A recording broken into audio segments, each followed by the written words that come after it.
나는 전능하신 아버지 하나님, 천지의 창조주를 믿습니다. 나는 그의 유일하신 아들, 우리 주 예수 그리스도를 믿습니다.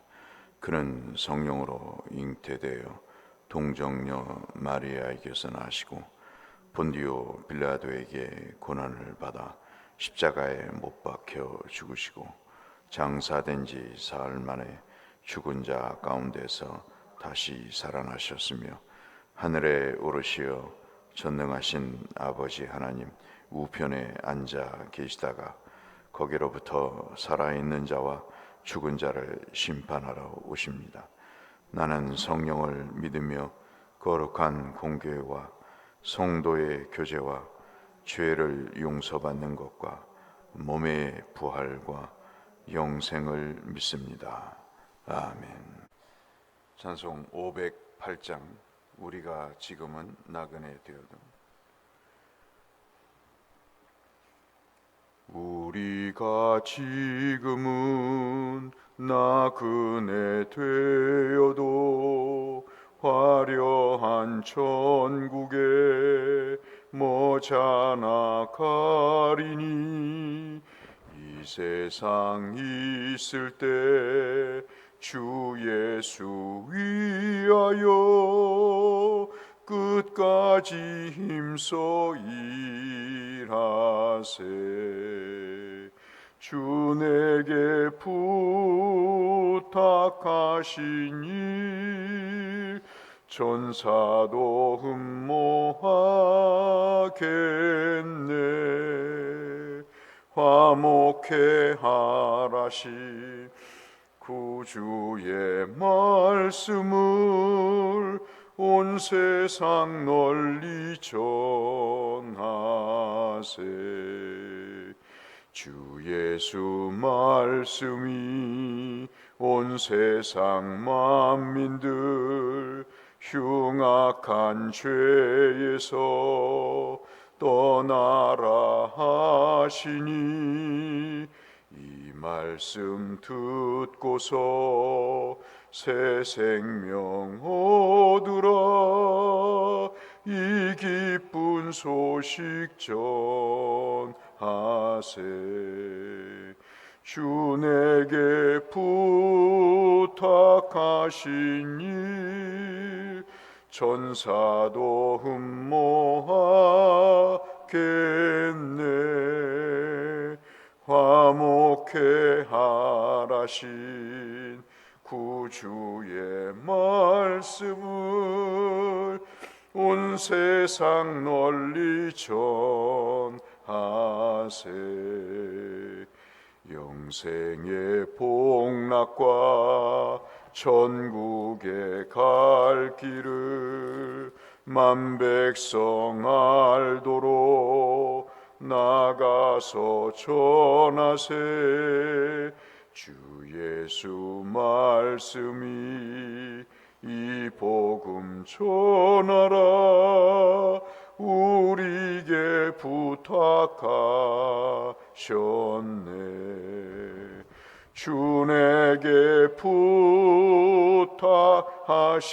일 천사도 흠모하겠네. 화목해 하라신 구주의 말씀을 온 세상 널리 전하세.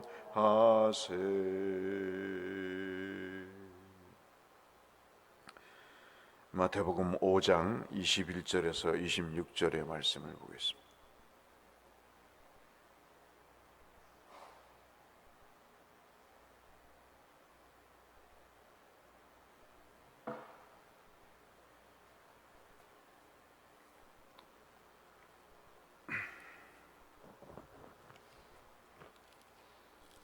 마태복음 5장 21절에서 26절의 말씀 한 목소리로 함께 합독해서 읽겠습니다. 옛사람에게 말한 바 살인하지 말라. 누구든지 살인하면 심판을 받게 되리라 하였다는 것을 너희가 들었으나 나는 너희에게 이르노니 형제에게 노하는 자마다 심판을 받게 되고 형제를 대하여 라가라 하는 자는 공회에 잡히게 되게 미련한 놈이라 하는 자는 지옥불에 들어가게 되리라. 그러므로 예물을 제단에 드리려다가 거기서 내 형제에게 원망 들을 만한 일이 있는 것이 생각나거든 예물을 제단 앞에 두고 먼저 가서 형제와 화목하고 그 후에 와서 예물을 드리라. 너를 고발하는 자와 함께 길에 있을 때 급히 사화하라. 그 고발하는 자가 너를 재판관에게 내어주고 재판관이 우리에게 오게 가둘까 염려하라. 진실로 내게 이르노니 내가 한 푼이라도 남김없이 다 갚기 전에는 결코 거기서 나오지 못하리라. 아멘.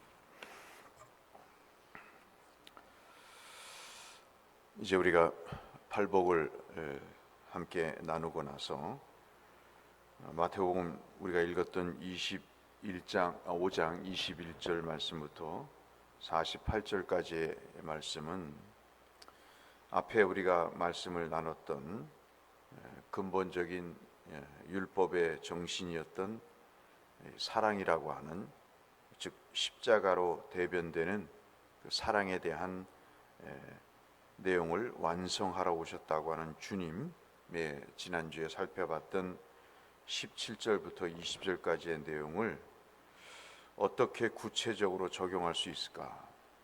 주님이 율법을 폐하러 온 것이 아니고 완성하러 오셨는데 그것은 곧 율법의 정신인 사랑을 성취하시려고 오셨는데 그 주님의 모습을 본받아서 우리가 어떻게 그러면 사는 것이 사랑을 실천하는 길인가 하는 것에 대한, 즉 율법을 완성하는 것인가에 대한 6가지의 내용을 말씀을 하고 있습니다.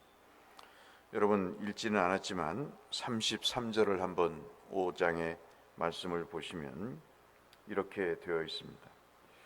또 옛사람에게 대한 말한 바 헛맹세를 하지 말고 내 맹세를 한 것을 주께 지키라 하였다는 것을 너희가 들었나니, 이 33절을 중심으로 해서 지금 우리가 읽었던 21절부터 32절까지의 내용이 3가지의 율법을 완성하는 그러한 내용이 되겠습니다. 하나가 뭐냐면 살인에 관한 내용, 그 다음에 간음에 관한 내용, 그리고 이혼에 관한 내용이 이 3가지의 내용이라고 볼 수 있겠습니다.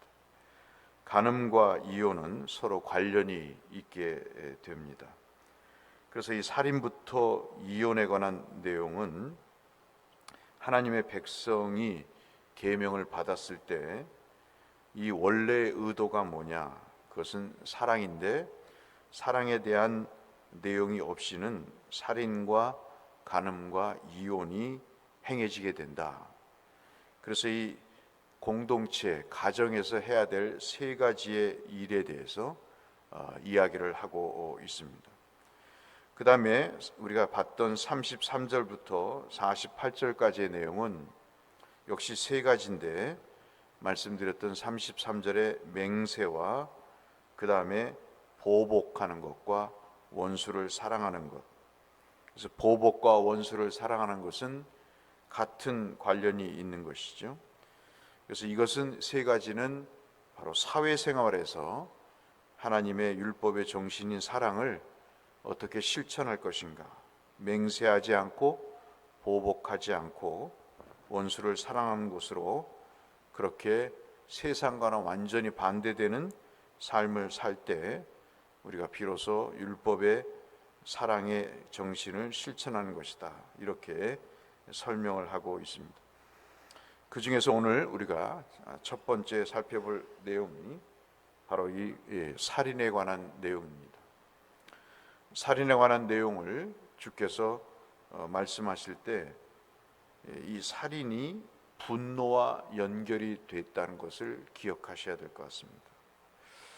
살인이라고 하는 것은 여러분 잘 아시는 대로 십계명의 6번째에 해당되는 말씀입니다. 살인하지 말라는 말씀이 출애굽기 20장 13절에 있고 신명기 5장 17절에 분명히 기록되어 있습니다. 그래서 성경에서 말하는 살인이라고 하는 것은 어떤 의도를 가지고, 즉 불법적인 의도를 가지고 사람의 목숨을 해하는 것을 살인이라고 합니다.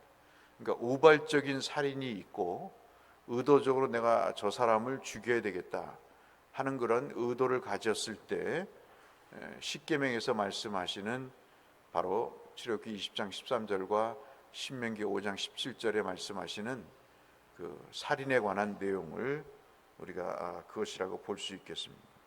오늘 21절의 말씀도 그 헬라어 말이 바로 이렇게 의도를 가지고 불법으로 사람을 죽이는 것을 표현하고 있습니다. 그러니까 신구약 모두가 살인은 의도성이 있는 것이다.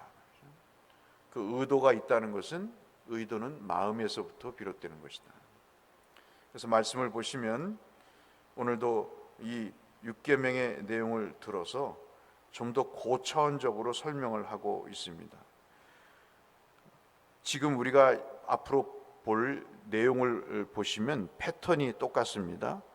옛날 성경에는 이렇게 하지 말라고 말하고 있지만 나는 여기에 대해서 다른 의견을 낸다. 다른 의견이라는 것은 전혀 다른 의견이 아니고 그 근본 정신을 얘기한다. 네가 살인하지 말라고 했느냐? 나는 그렇게 생각지 않는다. 사람이 의도를 가지고 물리적으로 사람의 목숨을 끊는 것도 살인이지만 형제를 향해서 분노하는 것도 살인이다 라는 말씀을 하시면서 하늘나라의 백성의 수준은 남을 죽이고 안 죽이고의 문제가 아니고 22절의 말씀처럼 이것은 분노가 곧 살인이다 하는 것입니다. 주님이 주목하는 것은 결과론적인 것이 아니고 그 마음의 동기를 보시는 것이죠. 그것이 바로 하늘나라 백성의 본 정신이고 그것이 바로 율법의 정신이었던 사랑이 없는 결과다. 따라서 이것은 심판의 대상이 된다는 것을 말씀을 하고 있습니다. 여러분, 형제를 향해서 분노를 하는 것이 어떤 형태로 나타나는지를 22절에 보시면 22절 초반절에 앞부분에 형제에 대해서 노하는 자다. 우리가 많이 노하죠. 성질을 내고 그리고 형제나 자매에게 화를 냅니다. 이것을 누구나 심판을 받을 것이다. 그렇게 이야기를 하고 있습니다. 두 번째는 형제에 대해서 라가라라고 이야기하는 자. 여기서 라가라고 하는 이야기는 형제를 향해서 얼간이라고 이야기하는 이때 당시에 아람어에서 나온 말입니다. 이 아람어에 레카라는 말이 있는데 이 레카라는 말이 뭐냐면 빈 깡통이라 하는 말입니다. 우리가 골이 볐다 옛날에 어렸을 때 그런 얘기를 많이 하죠. 바로 이 영어를 쓰는 사람들도 머리가 비었다 하는 이야기를 쓰는데 바로 이 말이 라가라라는 아람어에서 온 말입니다. 그래서 그때 당시에 많이 대중적으로 쓰였던 말이 형제를 향해서 얼간이라고 하는 욕하는 자도 공회에 넘겨져서 재판을 받게 될 것이다. 22절 하반절에 보시면 미련한 놈이라고 여기서 말하는 이 미련한 놈은 바보라고 말하는 그런 사람도 지옥불에 던져질 것이다. 여러분 한번 생각해 보십시오. 벌써 우리는 이렇게 따지면 살인을 수십만 번 했을 것 같아요. 주님이 이런 말씀을 하느냐? 율법을 너에게 준 것이 그 조항도 지키라는 것이지만 그 조항 속에 담긴 하나님의 본뜻을 너희들이 분명히 알아야 된다는 말씀을 하고 계시기 때문에 그런 것이죠. 형제를 향해서 욕설을 행하거나 또는 화를 내거나 하는 것들은 그 마음에 가득한 그 악의 마음이 입으로 전해진 것이다. 결국 살인을 안 했을 뿐이지 그것은 살인과 동일한 형태다. 이것을 신구약에서 정확하게 보여주는 예가 여러분 잘 아시는 가인의 분노입니다. 살인을 할 때 먼저 아벨에게 칼을 들이대지 않았습니다. 그에게는 분노가 있었습니다. 먼저 어디에 분노가 있었을까요? 하나님을 향해 분노가 있었습니다. 내가 당신이 낳은 형제 아벨을 지키는 자니까. 사람이 분노를 낳으면 하나님도 보이지 않는 거죠. 하나님을 향해 분노를 퍼붓습니다. 그리고는 아벨을 향해서 칼을 들이대서 살인을 하게 되죠. 그래서 예수께서 마태복음 18장 22절에 주님이 베드로가 천진난만하게 질문을 하잖아요. 용서에 대한 질문을 할 때 예수께서 뭐라고 말씀하시죠? 7번뿐 아니라 7번씩 70번이라도 할지니라. 참 숨이 막히는 거죠. 정말 용서할 수 없는 그런 사람이 눈에 보이는데 여러분 용서가 되겠습니까? 분을 내도 정말 성이 안 차는데 모함과 사주를 일삼는데도 그것을 지켜봐야 된다는 그 생각 자체가 얼마나 지옥일까요? 근데 주님은 거기에다 대고 7번을 70번까지라도 용서해라. 그것이 천국 백성의 삶이다. 수준의 삶이다 라고 이야기합니다. 마태복음 23장 35절에서도 주님이 바리새인과 서기관들에게 얘기하시죠. 이 뱀들아 독사의 새끼들아 이야기하면서 너희들이 지옥 판결을 피하겠느냐 그렇게 말씀하시면서 마태복음 23장 35절에 뭐라고 말씀하십니까? 이 아벨의 피, 즉 가인이 죽인 아벨의 피를 말씀하시면서 그러므로 의인 아벨의 피로부터 성전과 제단 사이에서 너희가 죽인 바라가 아들 사가랴의 피까지, 즉 아벨에서부터 사가랴의 피까지 땅 위에서 흘린 의로운 피가 다 너희에게 돌아가리라.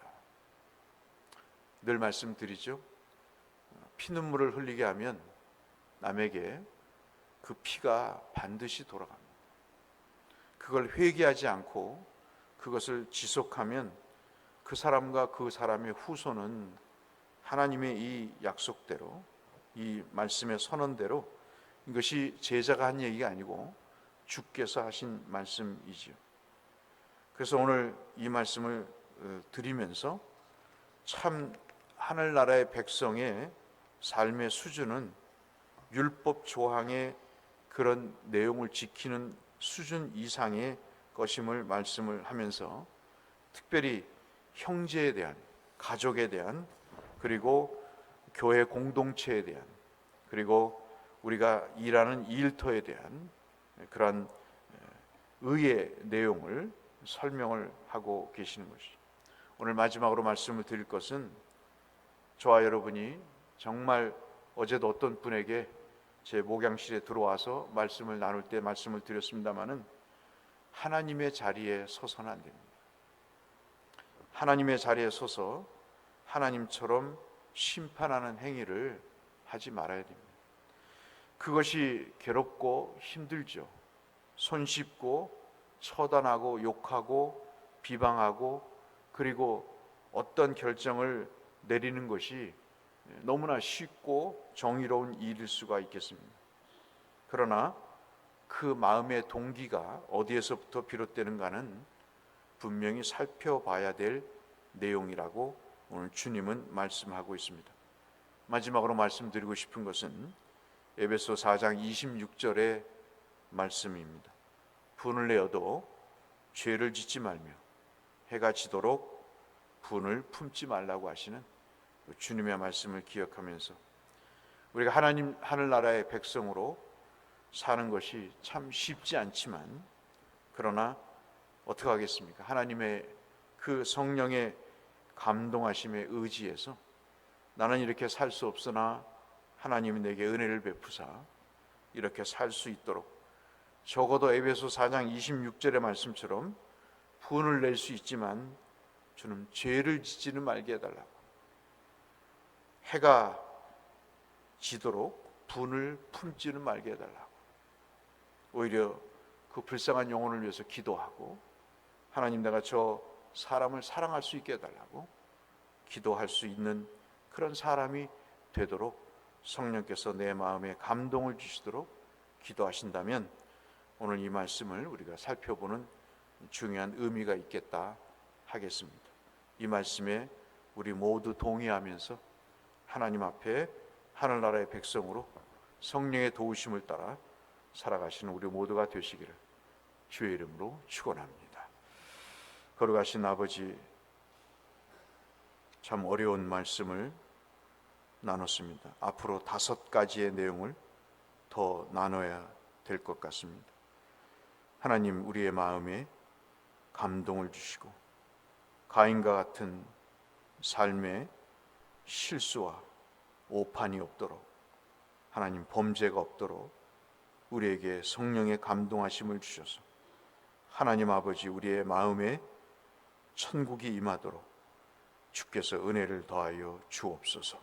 예수님 이름으로 기도 올리옵나이다. 아멘. 하늘에 계신 우리 아버지, 아버지의 이름을 거룩하게 하시며 아버지의 나라가 오게 하시며 아버지의 뜻이 하늘에서와 같이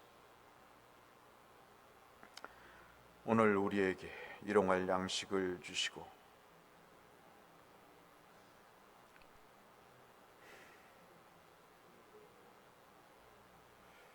우리를 시험에 빠지지 않게 하시고 악에서 구하소서. 나라와 권능과 영광 영원히 아버지의 것입니다. 아멘. 한 주간 하나님의 축복이 가득하시기를 바라고, 건강하시고 형통하시고 우리의 영혼을 위해서, 교회를 위해서, 또 우리의 식구들을 위해서 함께 기도하며 성교사님들을 위해서 기도하시며 주 앞에 나가겠습니다. 기도하겠습니다. 사랑하시는 아버지 하나님,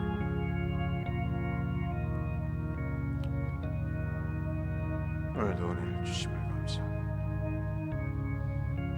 믿음의 역사를 이루게 하시고 내 감정에 주의 말씀에 창념하게 하여 주시고 그 뜻을 따라 살아가는 저희가 되게 하여 주시옵소서.